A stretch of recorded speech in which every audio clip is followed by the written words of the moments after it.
देश की संसद से ऐतिहासिक रूप से विपक्षी दलों के सदस्यों को निलंबित किए जाने की घटना के बाद से कभी कभी तो ऐसा लगता है कि आज जब लंबे अरसे बाद INDIA यानी कि विपक्षी दलों के गठबंधन की बैठक दिल्ली में होने जा रही है, तो क्या वो सचमुच कहीं जानबूझ के तो नहीं ऐसा किया जा रहा है कि चलो सब लोग मिलकर के एक साथ बैठक करते हैं।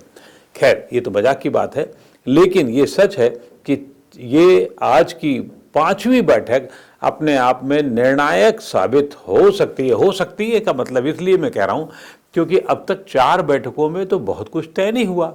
4 महीने से ज़्यादा का समय बीत गया और उसमें अभी तक ठन गोपाल वाली स्थिति रही है। कन्वीनर का नाम नहीं तय हो पा रहा है, किस मुद्दों पे लड़ेंगे ये नहीं तय हो पा रहा है, कौन कहाँ कितनी सीटों पे लड़ेगा ये नहीं तय हो पा रहा है। तो 5वीं बैठक में क्या उम्मीद कर सकते हैं हम? उम्मीद पे ही दुनिया कायम है, और उम्मीद पे दुनिया इसलिए कायम है, अब विपक्षी दलों को भी समझ में आ गया होगा कि भारतीय जनता पार्टी से निपटने के लिए एक ठोस रणनीति की जरूरत होगी। तो इसलिए, सिर्फ इसलिए मुझे आज की बैठक में कुछ उम्मीद की किरणें दिखती हैं कि विपक्ष शायद एक हो जाएगा। मैं किरणों की बात कर रहा हूं, दिखती हैं की बात कर रहा हूं। अभी दिखेंगी नहीं दिखेंगी ये 3-4 घंटे बाद जब आप दोबारा देखेंगे तो पता लग पाएगा, लेकिन अभी की हालत में है कि अब वो भी इस बात के लिए आश्वस्त हो सकते हैं कि अगर हम एक नहीं हुए तो बहुत मुश्किल होगा भारतीय जनता पार्टी का जो विजय रथ, अश्वमेघ रथ चल रहा है, उसके आगे टिक पाना। आमतौर पे ये सवाल होता ही है और हम सबके मन में ये सवाल होगा कि इस बैठक का कोई नतीजा निकलेगा, और निकलेगा तो किस आधार पे निकलेगा। सबसे पहले तो जो बात आती है कि आपसी सरफटोबल की जो आती है कि कौन कहाँ कितनी सीटों से लड़ेगा और कौन किसको लड़ने देगा, कौन किसको लड़ने नहीं देगा, तो इसकी जननी भी कांग्रेस है और इसके विरोध में भी एक फोर्स काम कर रही, वो भी कांग्रेस की फोर्स काम। जननी कांग्रेस इसलिए मैं कहता हूं या कह रहा हूं, ये आपने पहली बार सुना होगा, इसके जननी इसलिए कांग्रेस है क्योंकि जिन राज्यों में विपक्षी दल आज मजबूत हैं वहां कभी कांग्रेस बहुत अच्छी फसल उगाया करती थी, बहुत बढ़िया उसकी फसल होती थी, लेकिन उसने कुछ लाभ के लिए, कुछ क्षणिक लाभ के लिए क्षेत्रीय दलों को बढ़ावा दिया और उस क्षेत्रीय दलों की वजह से आज वहां से कांग्रेस सिमट गई है और जहां है वो दूसरे दल हैं, दूसरी जगह पर है।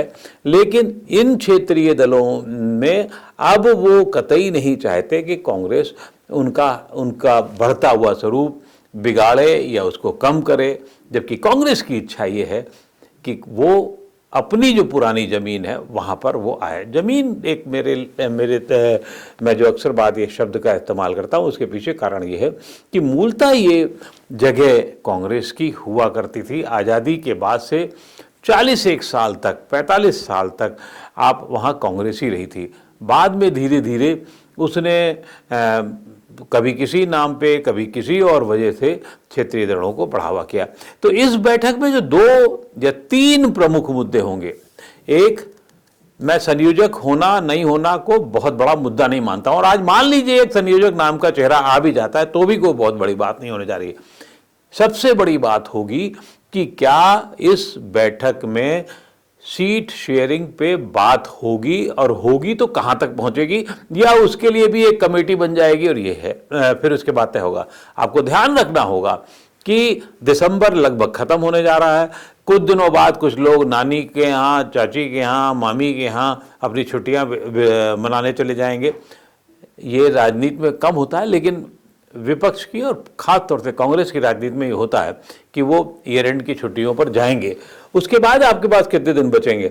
उसके बाद बचेंगे सिर्फ आपके पास 2.25 महीने। पिछली बार जब लोकसभा का चुनाव हुआ था तो 10 मार्च को उसका नोटिफिकेशन हो गया। तो 10 मार्च के बाद आपके पास काम क्या होगा?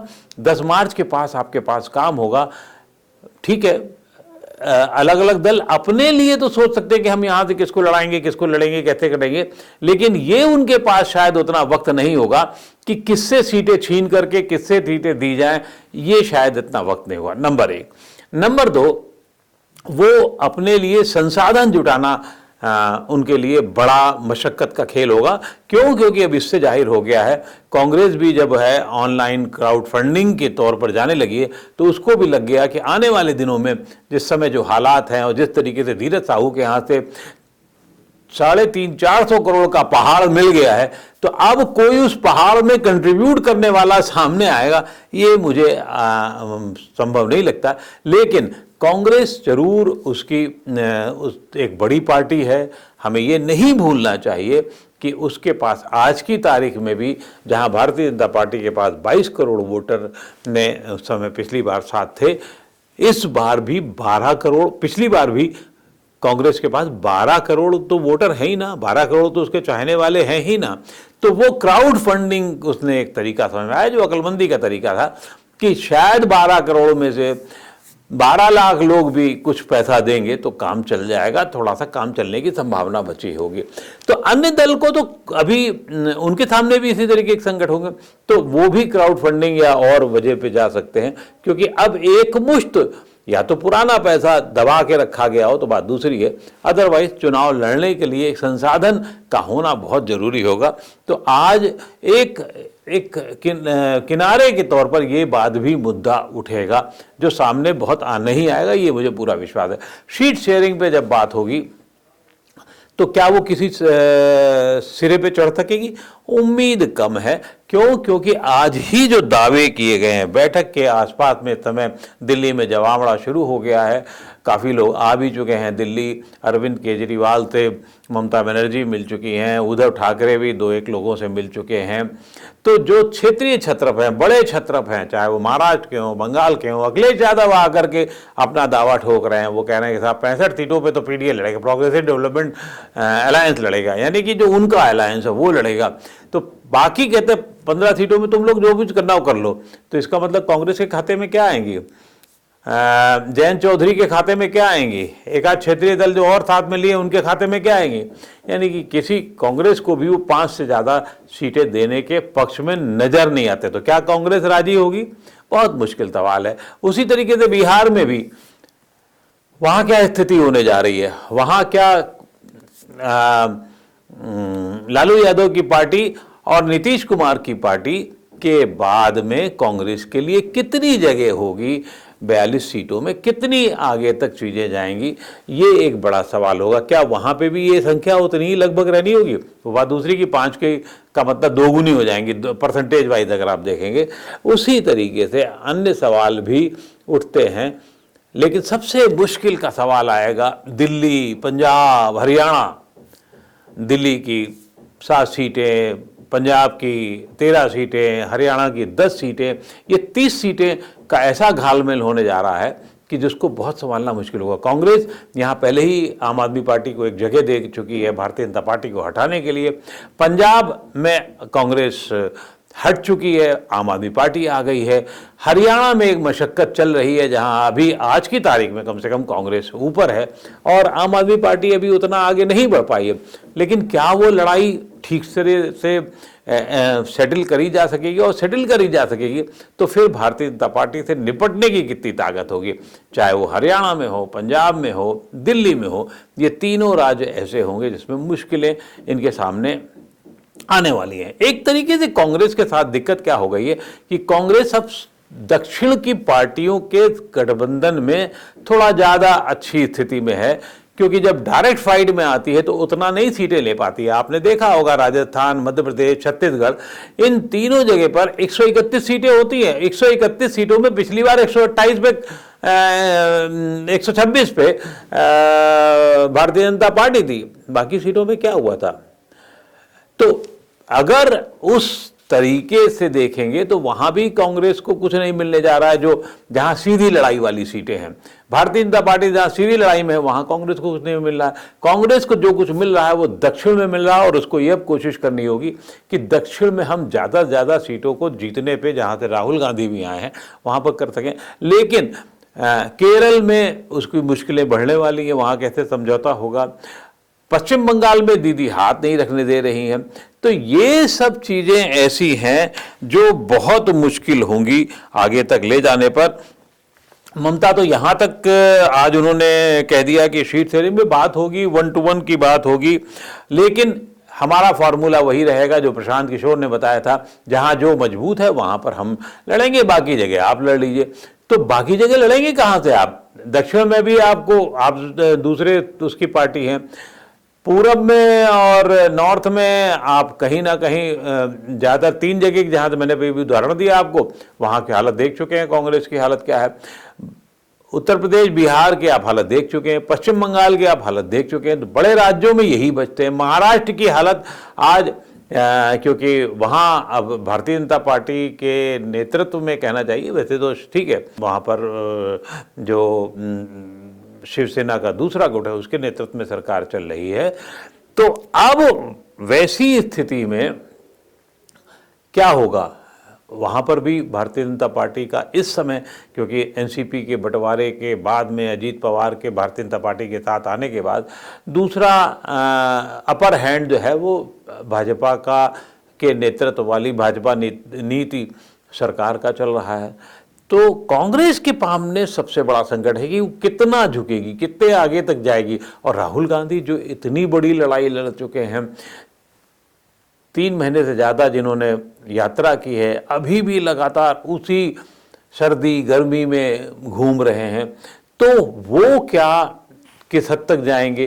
क्या कांग्रेस चाहेगी कि वो अपने कार्यकर्ताओं का मनोबल जो इस यात्रा के दौरान बढ़ा था उसको फिर से नीचे करे, कम सीटों पर लड़ करके? बहुत मुश्किल तरह सवाल है। और सबसे ज़्यादा अगर इस समय अपने आप को लगाना होगा दांव पर, वो है कांग्रेस पार्टी। तो क्या वो लगाने को तैयार है? कांग्रेस इस देश की सबसे पुरानी पार्टी है, वो क्या अपने आप को और कमज़ोर करेगी और आगे कमज़ोर तक दिखना चाहेगी? मुझे लगता है ये सब बहुत बड़े सवाल हैं जो कांग्रेस को अंदर से तय करने होंगे। कितने सवाल पे अभी कांग्रेस मशक्कत कर चुकी होगी, क्या अन्य दलों के सामने उसको कहना होगा, आज की बैठक में कहना होगा, कैसे वो लेन देन की भाषा तय होगी। और दूसरा सबसे बड़ा सवाल होगा, अगर ये हो भी जाए, किसी तरीके से मिल भी जाए, हमारा मतदाता उसको कैसे समझेगा, ये देखना होगा। और दूसरा बड़ा सवाल होगा एजेंडा क्या होगा। तो क्या एजेंडा कैसे होगा? क्या तथाकथित धर्मनिरपेक्ष होगा? क्या कांग्रेस ने जो सॉफ्ट हिंदुत्व का जो एजेंडा अपनाया है उसको उस पे ही आगे चलेगी या उससे पीछे हटेगी?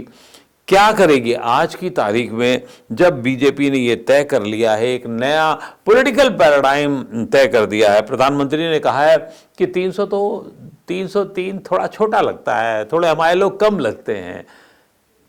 जब 543 की लोकसभा में 303 प्रधानमंत्री को कम लगते हैं, तो इसका मतलब ये हुआ कि उनका लक्ष्य कहीं इससे ज़्यादा है, बड़ा है, और उससे मशक्कत करने की बात उन्होंने आज कर दी है।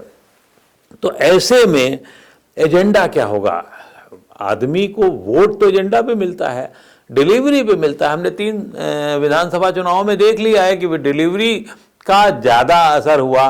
वो बात दूसरी कि आने वाले दिनों में उसका असर क्या होगा, लेकिन डिलीवरी होने को वोटर ज़्यादा मान रहा है, उसको क्या ज़्यादा मिल रहा है वो मिल रहा है। और ऐसे में वो राहुल क्या क्या घोषणा करेंगे, उनकी कितनी बात मान ली जाएगी, विपक्षी दल क्या क्या घोषणा करेगा, उसकी क्या क्या बात मानी जाएगी, सॉफ्ट हिंदुत्व को लेकर के कैसे चलेगा, धर्मनिरपेक्षता की बात, और जो राहुल जिस बात को कहते हैं कि प्यार मोहब्बत की दुकान खोलने वाला, सिर्फ उस बात पे कितना लड़ेगा। अभी 2-2.5 महीने का वक्त है।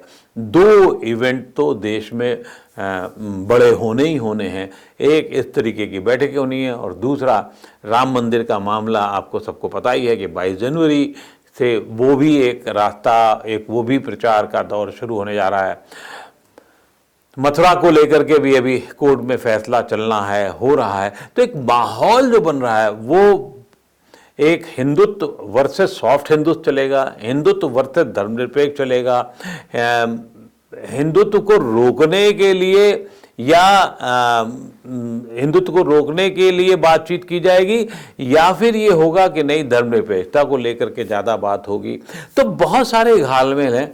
इस बैठक से अगर कुछ मत करके बहुत आगे आया भी, तो वो क्या उतना बड़ा होगा कि वो 2 महीने, सवा 2 महीने बाद होने वाली लड़ाई के लिए पूरा तैयार होगा। और इन सब में जो आज देश की नई सबसे बड़ी राष्ट्रीय पार्टी बनने की ओर है या बनना चाहती है, केजरीवाल की पार्टी, आम आदमी पार्टी, उसकी भूमिका क्या होगी? वो क्या सिर्फ इन 3 राज्यों तक ही सीमित रहना चाहेंगे जहां पर अभी कुछ उनके कुछ सीट हैं, कुछ वोट हैं, कुछ विधायक हैं, या उससे आगे भी जाना चाहेंगे? तय है कि उससे आगे जाना चाहेंगे। वो कितने हद तक जाएंगे, ये एक बड़ा सवाल है। वो मुझे लगता है जो आज की तारीख में है, वो ठीक है इन 3 राज्यों में भला समझौता करने की कोशिश कर लें, लेकिन बाकी राज्यों में वो निश्चित रूप से अपनी उपस्थिति दर्ज कराने की कोशिश करेंगे, जैसा कि उन्होंने छत्तीसगढ़, मध्य प्रदेश और राजस्थान में किया था। वो यहाँ अपना वोट परसेंटेज नहीं कम करने जा रहे हैं, ये लगभग तय माना जा रहा है। होता क्या है ये बहुत बाद में होगा, 3-4 घंटे बाद और चीज़ें साफ होंगी, लेकिन तब तक के लिए इतना ही, ये सब दिमाग में रखिएगा, जो फैसले आएंगे फिर उस पर फिर आगे बातचीत करेंगे। बहुत बहुत शुक्रिया आपका नवोदय टाइम्स पंजाब केसरी से जुड़े रहने के लिए।